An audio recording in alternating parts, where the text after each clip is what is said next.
Bonjour à tous, nous sommes 1h10 avant le dimanche 25 septembre 2022. On va étudier le contexte graphique des marchés financiers avec les figures chartistes du moment. Figures que vous pouvez étudier gratuitement dans nos deux formations gratuites, la formation débutant et la formation confirmée sur notre site arttrade.com. Sur le Bitcoin ATCUSD, on trouve un triangle rectangle qui casse à la hausse mais qui a du mal à franchir ce niveau. On pourrait, si on ne franchissait pas plus ce niveau, venir casser le plat en bas et dans ce cas-là on aurait un rectangle de continuation de la tendance baissière. On rappelle que le triangle rectangle n'est pas dans un contexte qui est à son avantage pour le moment, bien qu'il puisse fonctionner tout de même. Le contexte est donc défavorable à la hausse. On le voit en H4 puisque on est en train de s'appuyer sur un biseau ascendant qui avait dernièrement effectivement cassé à la baisse. Toutefois, on a eu du mal avec ce deuxième bottom à franchir et à atteindre le plus bas ici, qui est le plus bas d'après cassure, un niveau sensible effectivement.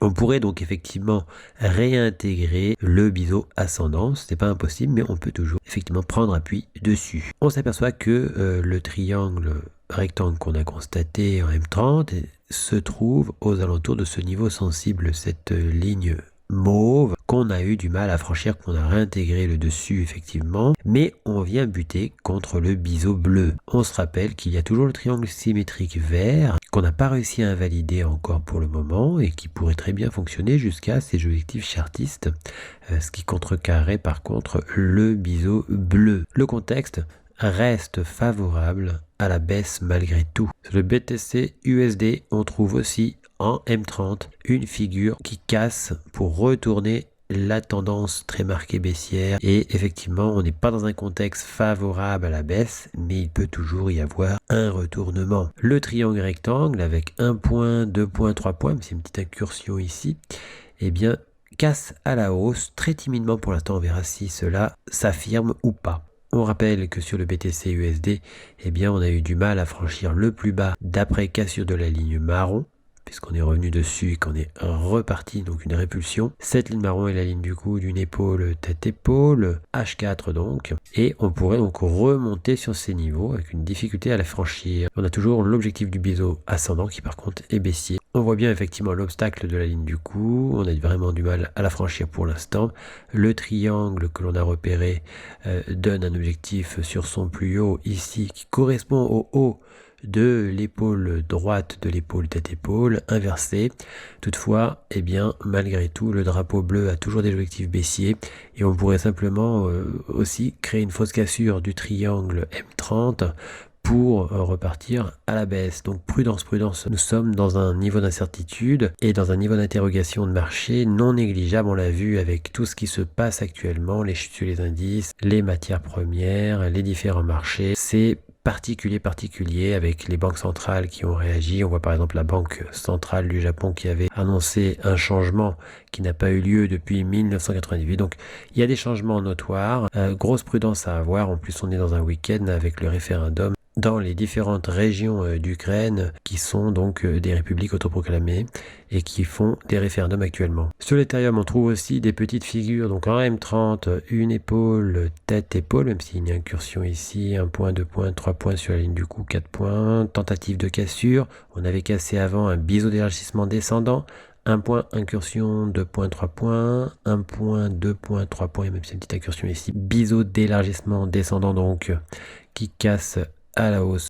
Par contre, le contexte est toujours un contexte baissier pour le moment. On est sur l'Ethereum effectivement dans un canal parallèle baissier. Par contre, on pourrait quand même repartir à la hausse et les figures qu'on trouve M30 là, dans ce cas-là, trouvent un point d'appui, donc la parallèle du canal parallèle effectivement. On a toujours le gros drapeau qui donne un objectif très baissier avec un double top au-dessus, mais on a le drapeau vert hein, qui a un objectif plus bas, donc on pourrait très bien faire des fausses cassures de figures pour venir se précipiter à la baisse de nouveau sur le support du canal parallèle, voire le franchir. Voilà, donc c'est un des scénarios, on peut rebondir d'un côté ou repartir en dessous. Sur l'Ethereum, on a toujours effectivement le drapeau vert qui a aussi son mât comme objectif qui correspond aussi à l'objectif H. On avait cassé assez nettement le triangle symétrique, on pourrait très bien repartir à la hausse, faire un pullback sur le triangle symétrique ou aux abords du triangle symétrique. Puis on a cette ligne marron qui est la ligne du coup de cette épaule, tête, épaule. On pourrait très bien revenir sur cette ligne du coup. Voilà, donc il y a une petite incertitude. Il y a des figures qui donnent des possibilités haussières à la fois sur le Bitcoin, à la fois sur le Litecoin et à la fois sur l'Ethereum. N'hésitez pas à user de prudence, c'est-à-dire à user de stop loss particulièrement bien calculé. Sur le marché du gold, on avait franchi le plat en bas d'un triangle rectangle, on a atteint l'objectif H du drapeau orange et on a donc cassé ce triangle rectangle à la baisse, son objectif baissier sur le gold. En daily, effectivement, on s'affranchit d'autant plus de la ligne du coup marron et de la ligne du coup oblique de ce double top géant effectivement, et on s'oriente du coup plutôt vers les objectifs baissiers et des idées baissières, à moins d'une réintégration inopinée. Mais voilà, donc pour l'instant c'est donc la baisse sur le gold. Sur le silver, on est venu invalider le niveau d'épaule droite, donc de l'épaule, tête-épaule inversée, ainsi que du drapeau. Par contre, on n'a pas encore réussi à invalider la tasse avec anse, avec le bas de l'anse ici. Sur le silver, on rappelle que l'on est dans un canal parallèle et que si ce canal parallèle est cassé à la hausse, on pourrait rejoindre le biseau d'élargissement ascendant à angle droit. Sur le WTI, on s'est affranchi du canal parallèle. On a cassé ce canal parallèle à la baisse effectivement une nouvelle fois et en même temps on a un triangle vert que l'on voit mieux en H1, triangle vert très bien matérialisé avec un point, 2 points, un plat très net en bas même s'il y a une incursion avant et un point, 2 points, 3 points très net au-dessus, cassure baissière avec un niveau de modélisation un peu plus haut effectivement, cassure baissière vers des objectifs chartistes. Il n'est pas impossible que l'on refasse un pullback sur la figure. Sur le CAC 40, juste avant le week-end, on a atteint les objectifs d'un triangle symétrique. Et en H4, on a cassé un biseau descendant. Effectivement, un biseau descendant à 1 point, 2 points, 3 points. Cassure qui donne un objectif très baissier, effectivement. Toutefois, on a pris appui sur ce plus bas. Et puis, il y a aussi ce plus bas, et donc 2 plus bas majeurs qui pourraient faire obstacle malgré le contexte effectivement de chute de fin de semaine, chute très marquée sur les indices. Sur le DAX, on a cassé un canal parallèle, on n'a pas réussi, on a fait une rotation partielle sans rejoindre l'autre côté du canal parallèle et on casse à la baisse. Sur le DAX, on avait aussi cette épaule, tête, épaule qui avait cassé à la baisse, on s'approche du demi-objectif, il n'est pas possible aussi de faire un retour sur la ligne du coup. Sur le DAX, on voit que comme pour le CAC 40, on a un potentiel de prise d'appui sur quelque chose pour tenter d'arrêter cette baisse effectivement qu'il y a sur les indices actuellement. Sur le DAX, c'est une ligne à 3 points, 1 point, 2 points, 3 points qui intervient après la cassure de l'oblique à 1 point, 2 points, 3 points qui est autre que le support du triangle symétrique bleu qui a cassé vers sa fin, donc qui est dans les critères tout à fait acceptable sur le plan des théories chartistes, etc. Mais on prouve un point d'appui. Si on n'arrive pas à franchir ce point d'appui, effectivement, on pourrait très bien réintégrer le trend symétrique, voire casser la résistance. Dans ce cas-là, on casserait la résistance d'un biseau descendant. Sur le FTSE, le biseau d'élargissement ascendant que l'on présente depuis un moment avait atteint son premier objectif, le plus bas. Il a atteint son deuxième objectif, le demi-objectif H. Sur le Dow Jones, on a cassé une tasse avec anse retournée, sa ligne du coup en marron ici. Et puis on est venu franchir ce plus bas qui aurait pu servir effectivement de point de départ à un rebond. Par contre, on pourrait aussi réintégrer ce niveau et ne pas réussir à le franchir durablement. Prudence toujours sur les marchés actuellement. On se trouve dans un moment particulièrement en dehors des normes. Sur le S&P 500, on arrive aussi sur un niveau sensible, ce plus bas.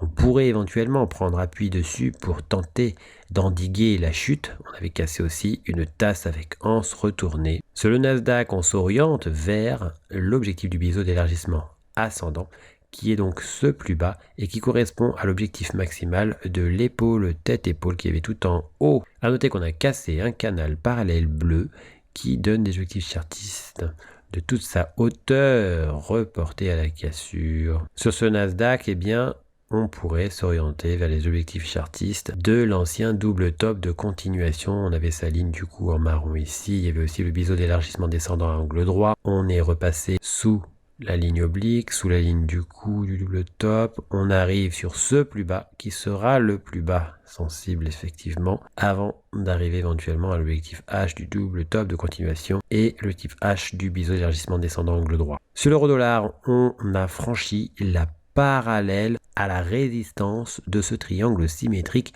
weekly. Et effectivement, on pourrait continuer jusqu'à l'objectif H de ce triangle symétrique. Et on a aussi le demi-objectif, on n'est pas loin du demi-objectif de ce triangle symétrique.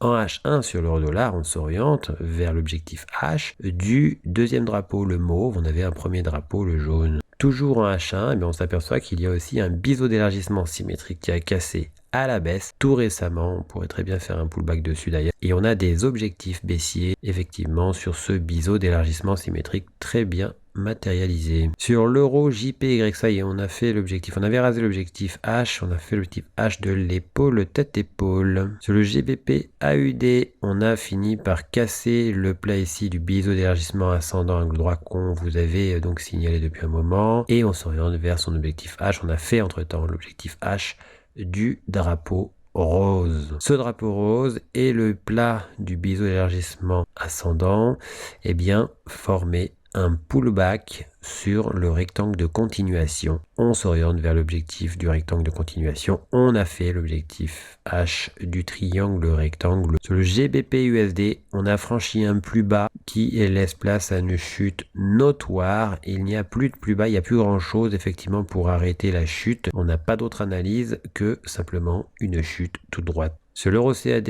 après avoir buté contre le haut du canal parallèle, on revient à l'intérieur de ce canal parallèle. En H1, on s'aperçoit qu'on est aux abords de l'ancienne ligne du cou, de l'épaule, tête-épaule inversée qu'on avait repéré. Et on est sous la ligne du cou de la tasse avec anse. On s'enfonce un peu à l'intérieur. C'est un peu comme un pullback en drapeau. C'est pas impossible effectivement dans un canal parallèle. Regardez, on a trouvé la parallèle juste avant le week-end avec plusieurs points dessus. Pas impossible qu'on fasse quand même une incursion en dessous avant de réintégrer effectivement la figure pour casser à la hausse avec une idée donc de drapeau en construction qui pourrait embarquer le niveau d'invalidation du triangle rectangle et celui de la tasse. Donc on est dans un canal parallèle, effectivement, on pourrait rejoindre l'autre côté du canal et on pourrait aussi très bien casser l'ensemble à la baisse. Sur le AUD USD, effectivement, on avait une épaule, tête, épaule, on avait cassé, on avait pris son objectif et puis on a bien franchi le support de l'élargissement symétrique qui est en daily, effectivement, et qui donne donc des objectifs particulièrement baissier. S'il se réalisait, effectivement, ce serait la continuation du renforcement du dollar par rapport aux autres monnaies. Sur l'euro JPY, on chute sous la ligne du cou de la tasse avec anse numéro 1 ainsi que de la tasse avec anse numéro 2. On arrive sur le niveau d'invalidation de la deuxième tasse. On a l'autre niveau d'invalidation pas loin. Sur le AUD JPY, on fait un retour en throwback sur le drapeau. Sur le NZD JPY, après la fausse cassure du plat à 2 points qu'on a mis en pointillé, on s'oriente vers le support et d'un biseau d'élargissement symétrique qu'on pourrait finir par casser à la baisse. Le GBP-JPY confirme effectivement l'orientation vers les objectifs du triangle rectangle qui avait cassé anciennement ici, avant d'être réintégré. Mais on en est ressorti, on l'a reconfirmé d'ailleurs ici. Avant de repartir à la baisse, on a franchi ce plus bas d'après cassure très nettement. Sur l'euro GBP, on a dépassé largement l'objectif H de la tasse avec anse. Sur l'euro AUD, on pourrait finir par s'orienter vers les objectifs chartistes du triangle rectangle d'origine. Sur USD-CAD, on a franchi la parallèle au support du triangle symétrique. On s'oriente vers l'objectif H de ce triangle symétrique. Attention toutefois, si on devait effectivement réintégrer le canal parallèle, on pourrait imaginer un scénario alors de fausse cassure au-dessus d'un canal parallèle qui se transformerait en drapeau s'il y avait une cassure baissière de son support. Sur le GBP NZD, on a eu une fausse cassure haussière de la résistance d'un potentiel drapeau. On n'est pas loin du support, effectivement, on est quasiment sur le support. Si on cassait le support, on aurait des orientations théoriques baissières avec les objectifs chartistes donc du drapeau qui serait même plus bas que l'objectif chartiste du triangle symétrique et du triple top qu'il y avait à l'origine. Ce drapeau pourrait donc servir de pullback simplement et d'hésitation autour de la ligne du cou de l'ancien triple top. Pour recevoir gratuitement les nouvelles figures chartistes en notification, vous allez sur le site internet, vous cliquez sur Analyse VIP.